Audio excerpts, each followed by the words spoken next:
এরপর আছে বিশ্বের শ্রেষ্ঠ উপন্যাস ও ছোট গল্প। এই সিরিজটা যারা জানো না, অনেক পুরানো বা অনেক ক্লাসিক যেসব পৃথিবীর শ্রেষ্ঠ শ্রেষ্ঠ গল্প বা উপন্যাস, সেইগুলো নিয়ে একটা বইয়ের সিরিজ প্রকাশিত হতো। আমি সেটা সংগ্রহ করার চেষ্টা করেছি, কিন্তু সব বই পাওয়া যায় না, আর এখন কলেজ স্ট্রিটে গিয়ে এগুলো কিনতে গেলেও অনেক দাম পড়ে যায়। এটা কিনলাম, কিন্তু কিনে আমি হতাশ হয়েছি, কারণ এই বইয়ের কন্ডিশনটা খুবই খারাপ।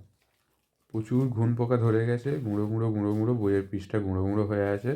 পড়া যাবে, পড়তে অসুবিধা হবে না, বাট বইয়ের এমন কন্ডিশন দেখলে মনটা সত্যি খারাপ হয়ে যায়।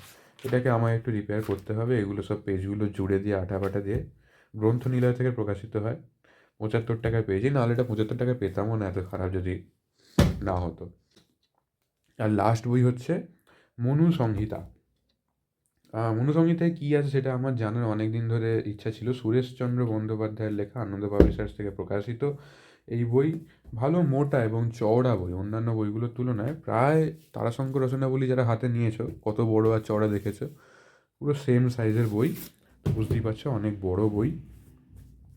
পড়ে দেখবো কী আছে। মনুসংহিতা নিয়ে যেসব কথা বাইরে শোনা যায়, আদৌ কি তাই নাকি আলাদা কিছু, সেটা পড়ে দেখতে হবে।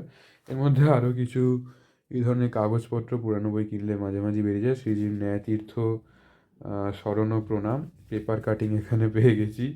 ছবি এরকম লম্বা, তার ন্যায়তীর্থ পরলোকে, এই নিয়ে একটা পেপার কাটিং বেরিয়েছিল, সেইটা তিনি কেউ গুছিয়ে রেখেছিলেন, যার বই ছিল।